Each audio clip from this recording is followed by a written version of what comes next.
a cloudy and warming up Thursday morning in Northeast Ohio. Welcome on into the Bullpen, a Bull and Fox edition live every Tuesday and Thursday at 9 a.m. Dustin, the weather's warming up. It's going to be 60 degrees this weekend. How excited are you for that? Very excited for the weather. Very excited. I'm planning to play tennis outside on Monday. Whoa, that's a bold move. Which is rare for March in Ohio.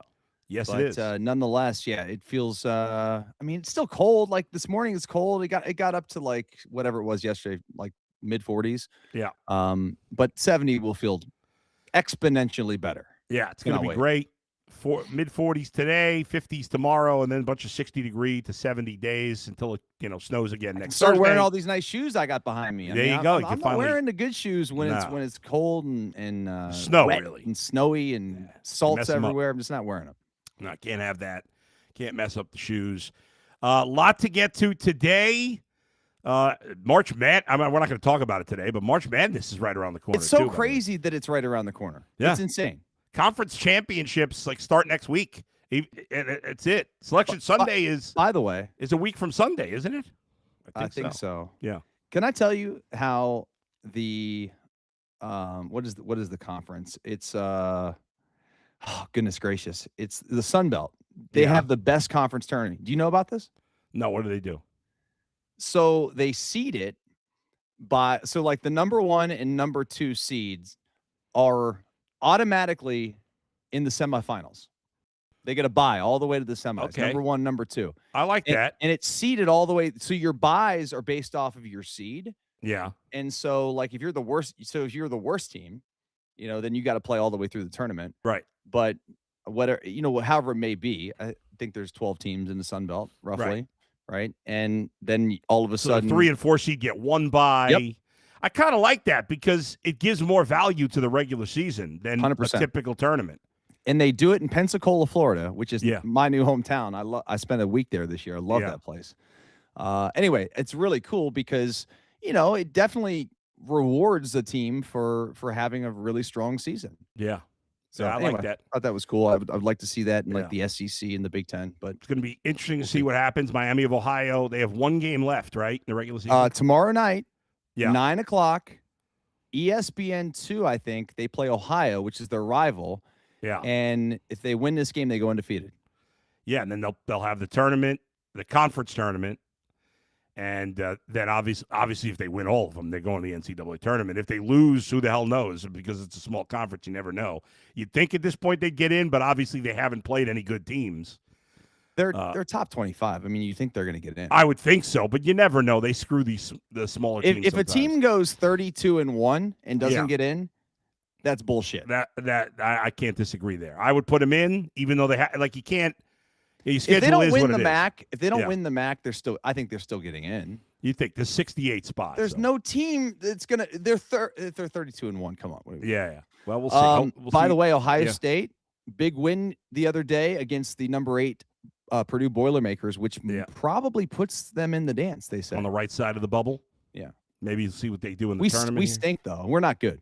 Yeah. But we got some players, so you never know. If you got a question or comment for us, send it in the chat. A couple of Browns topics. I just saw this, by the way. Jory Epstein covers the NFL for the Yahoo Sports. And she was on. God bless you. Thank you.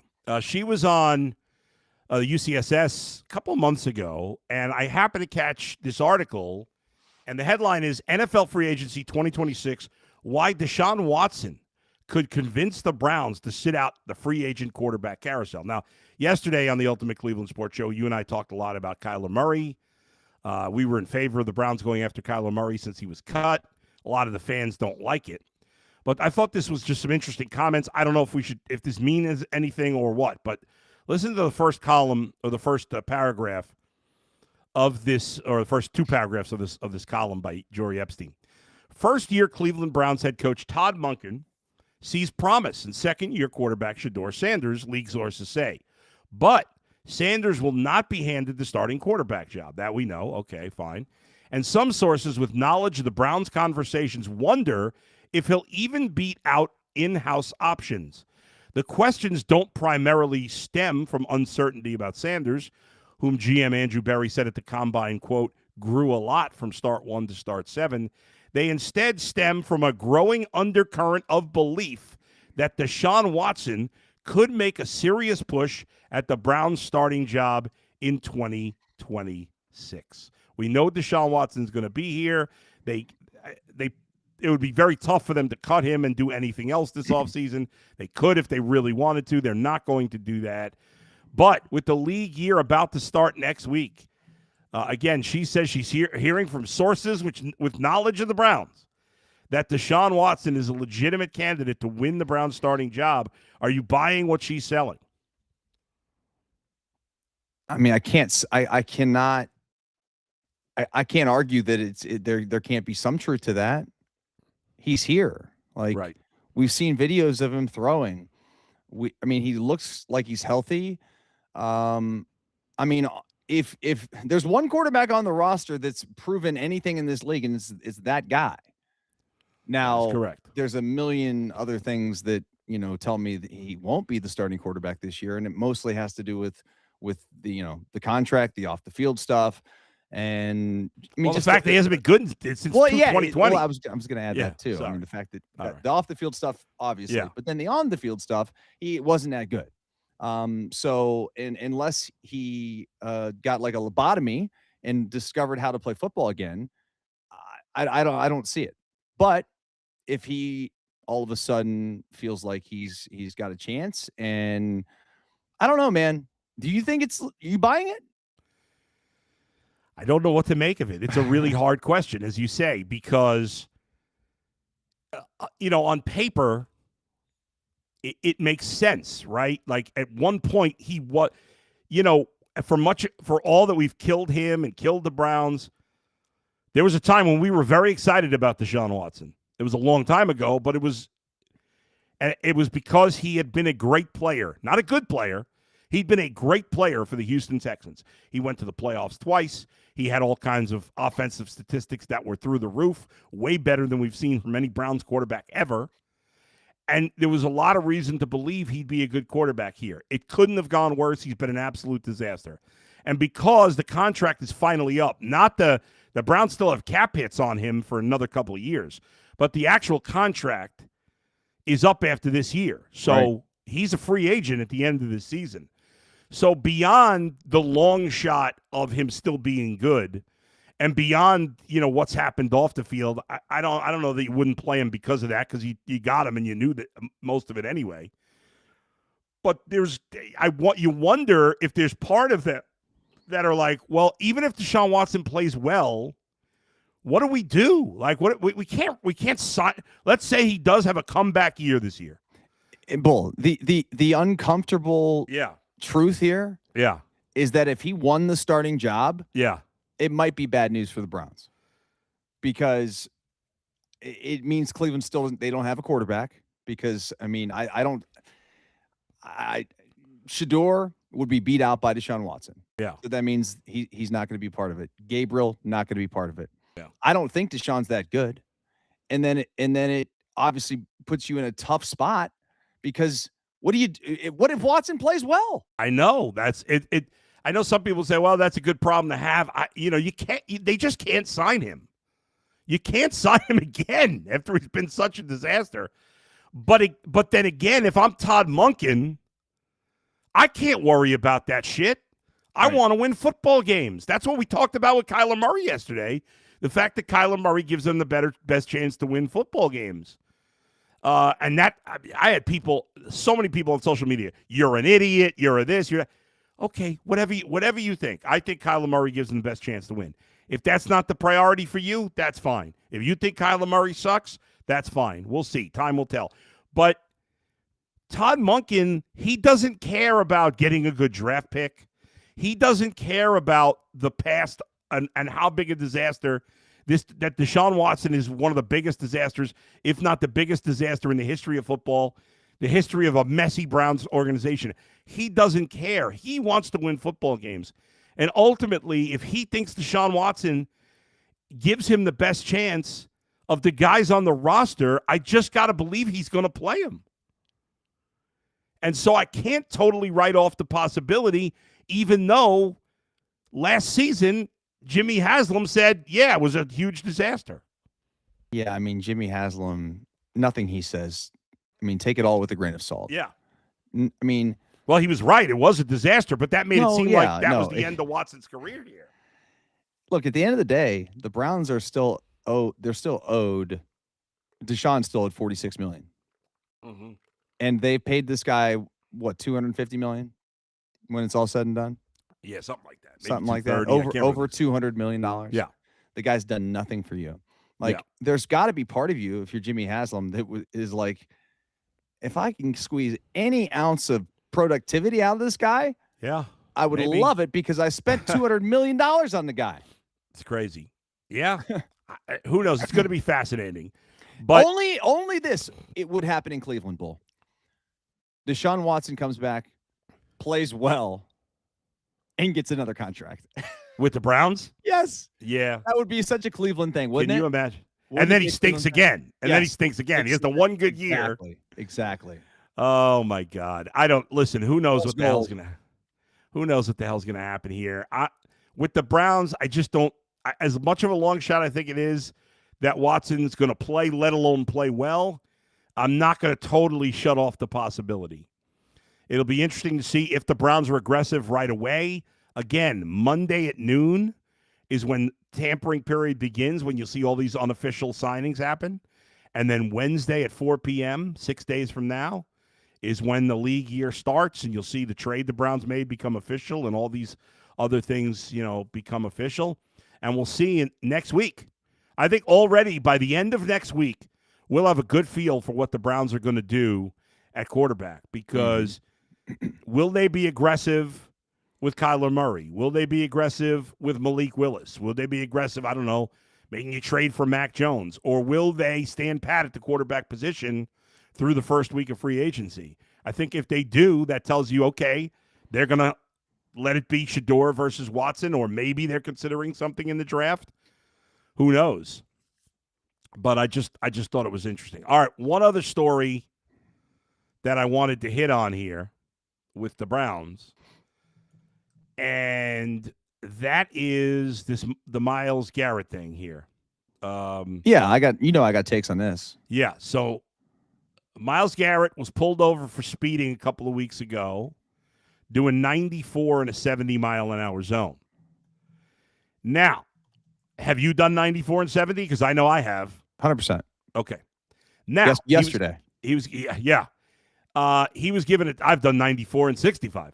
I don't drive. I mean, like I'll well, whatever. I'm not going to defend anything here, but continue. So he has gotten, I believe it's at least 9 tickets for speeding since he's been a Cleveland Brown, which is a lot. You think, it's his 9th speeding ticket since entering the NFL. Yeah. So what's your take on this?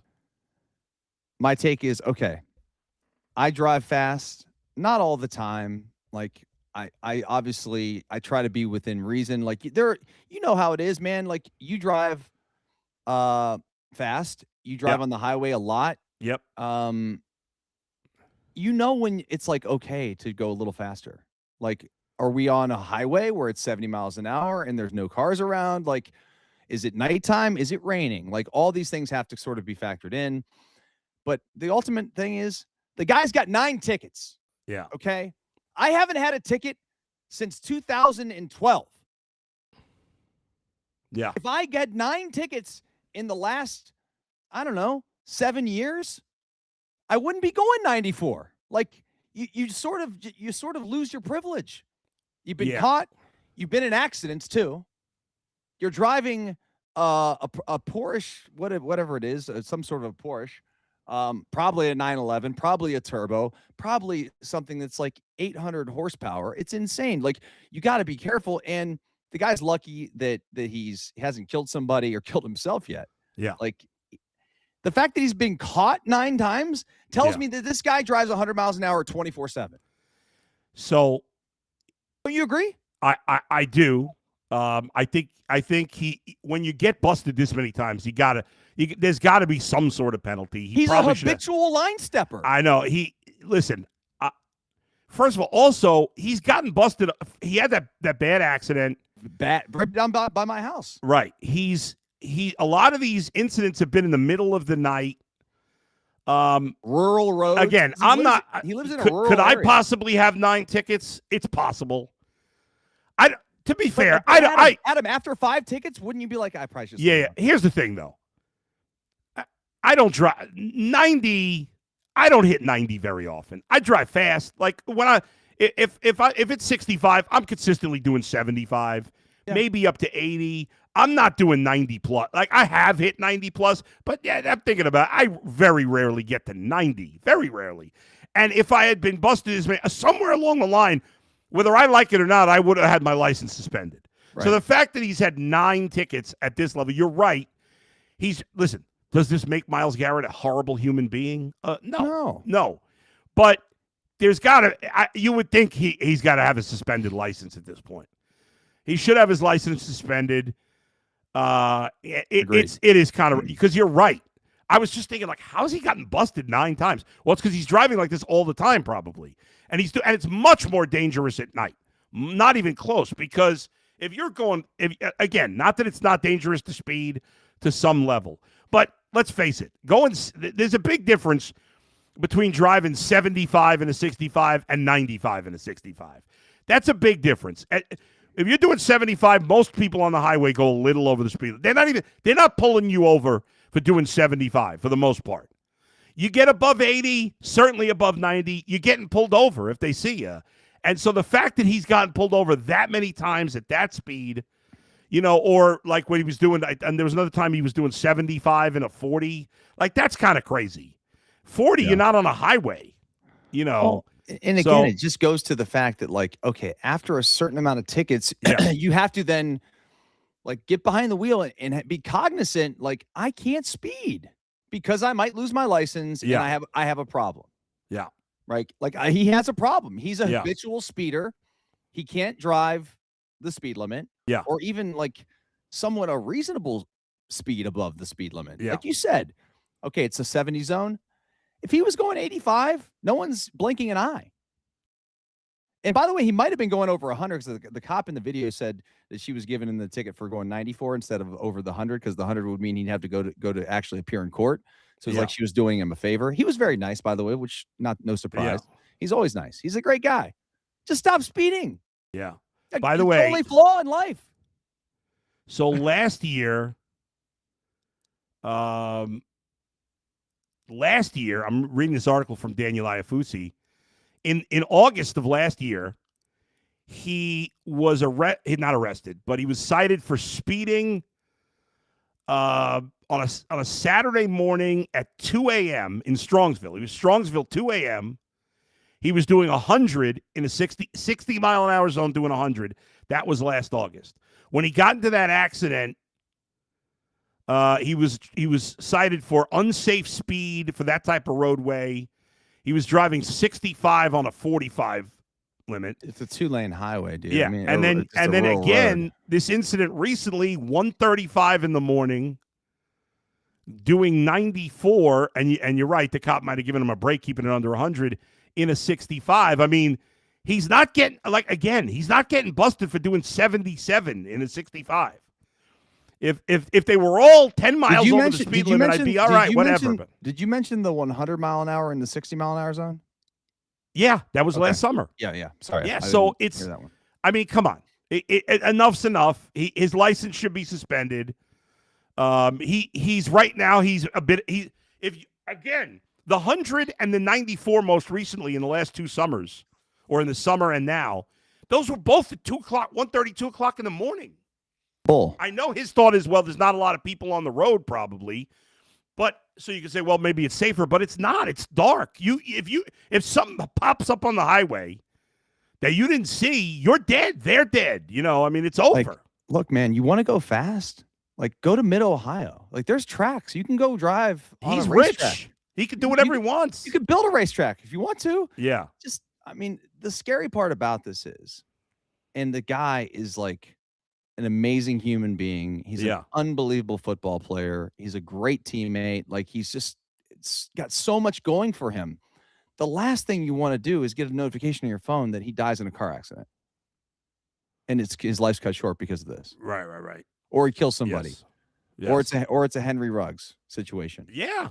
And right. I know Henry was drinking, but I'm just saying, like, these guys, and I was one of these guys because I was once, and I didn't have money like him, but I had a little bit of money, and it felt like a lot at the time.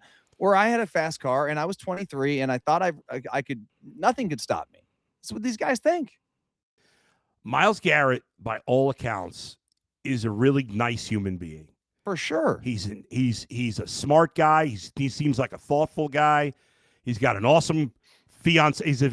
She's his fiance now, right? I believe so. She seems awesome. She's an Olympian. He's got this great life. He makes a ton of money. He's one of the greatest athletes in the history of the planet. We all got our flaws. This is his flaw, and part of it is looking out for him. Like it's too much, Myles. And I appreciate speeding a little bit, but it's too much. And I think there's got to be some consequences, or he's not gonna change his behavior.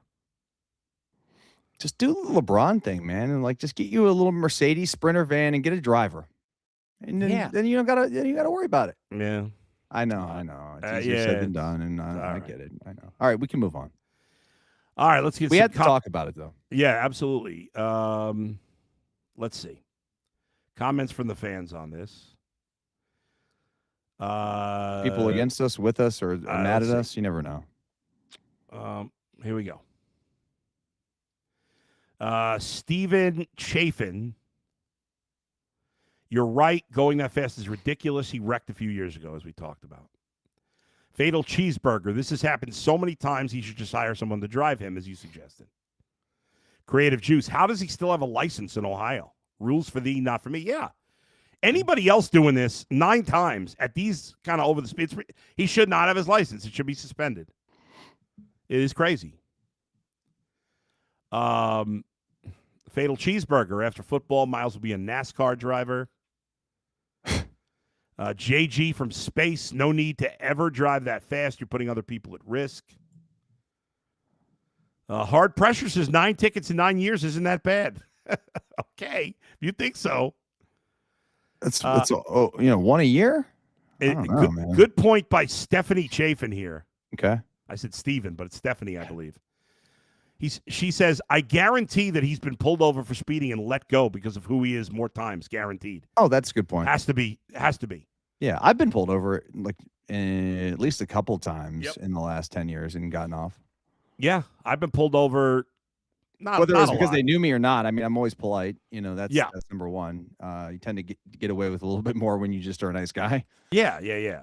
But if they know who you are, when somebody knows who you are, you're not getting a ticket. Yeah. Most of the time. I shouldn't say that, though, because he's getting tickets in these situations. That's how bad it is. Well, Adam, these cops also can look at his record, and they also watch the news. Yeah. So it's like, okay, here's Myles Garrett. Now what am I going to do? Jay says they might be targeting him. I don't know. Either he's a complete speed demon or they're looking for him. You're not targeting someone if you get him going 94. Yeah. Why would anybody want to target Myles Garrett? Everybody loves Myles Garrett. And by the way, I'm sorry. If you live in this area and you drive on 71 north and south, over near the Strongsville, Brunswick area, it is a no wake zone. Yeah, there's cops there all the time. Like I just call it a no wake zone. Like when you're in a boat, you got to go slow. You can't make the wake. Like you just go the speed limit through that area because it's being patrolled. I've gotten speeding tickets in the mail from that area for going like 10 miles over the limit there. Really? Like for a camera? Yeah, maybe it was 12 miles over. It must have been a little over 10. I don't know what it was, but not crazy. But I've gotten that twice since I've lived here. Jeez. George Glindermuth says, we have racetracks. He can afford the hobby. Mid-Ohio, for, as you mentioned. I just said Mid-Ohio. For a street course, or Dragway 42 or Norwalk Raceway. If you want a drag race, both still gives you the adrenaline. Okay. Stephanie says, when I was younger and stupid, I once hit 120 in a 55 for about 20 seconds. I did it as a goal. I would never do it again. I hit 100 once. One time when I was 20, I drove 100 on the thruway in New York. In the radio station van. I did it once. I've never done that again. I've hit 90 occasionally, but I very rarely do that, even 90. Yeah, do I drive 80 myself? Yeah, I hit 80 sometimes. But there's a big difference. You're driving 100 miles an hour at 2 o'clock in the morning consistently. I mean, that's crazy. I've hit about $130. Wow, where was that? Daytime highway. Yeah. I mean, in a Ferrari, so it's it just for like 20 seconds, like the person said. I hit the 100 for like 10 seconds. It doesn't even feel that fast, dude. If you're in a Ferrari, those exotic cars, they're just, I don't know. It feels like you're going like 60. Yeah, it's still not safe. No. He can hit something in the road. You can hit a nail. I mean, you never know. Exactly. It's not safe. I'm not proud of it. No. All right, folks. Well, thank you for joining us today. Thank you for watching and listening. Before we go, I got to tell you about a great deal we have. The Cavs are battling for home court in the Eastern Conference, and BetRivers is giving you a bonus bet to use on the Cavs stretch run. Now through March the 15th, go to your BetRivers app. If you haven't downloaded, do it now. If you have downloaded it, open it now. You got to be in Ohio, and you got to use the code ATB223 to get a $10 bonus bet. Free money for you there. The code again is ATB223. Available only in Ohio. Must be 21. Eligible players only. Gambling problem? Call 1-800-GAMBLER. Before we go, the Cavaliers are back in action. They don't play again till, Sunday, I think, against the Celtics? That Sunday? Yeah. Sunday at 1 o'clock, Celtics at Cavs. You going to that game? I am. It's my son's birthday. Oh, nice. Oh, yeah. March 8th. 13th birthday. Yes, sir. Is he excited? He's very excited. And he gets his cast off. I don't know if I told you, he broke his arm. Yeah, remember that. Yeah, he gets his cast off that day? Or on Monday. Well, on Monday. Okay, Monday, yeah. I guess he wouldn't get it off on a Sunday. That wouldn't make much sense. Did you go to Dr. Zanotti, or are you too far away? No, dude. They actually just opened an Akron Children's little orthopedic clinic, nice. Like an urgent care place right here in Montrose. And I went there for the first time, dude. It was great. X-rayed it right there, casted it right there. It was wham bam. Thank you, ma'am. Yeah, beautiful. All right, we'll be back live next Tuesday at 9 a.m. And we'll let you know what else is going on in the podcast as well. Thanks to Tim and Alex for producing today. We'll talk to you next time. Where else but right here with Bull and Fox in the Bullpen, brought to you by BetRivers. See you, everybody. Later.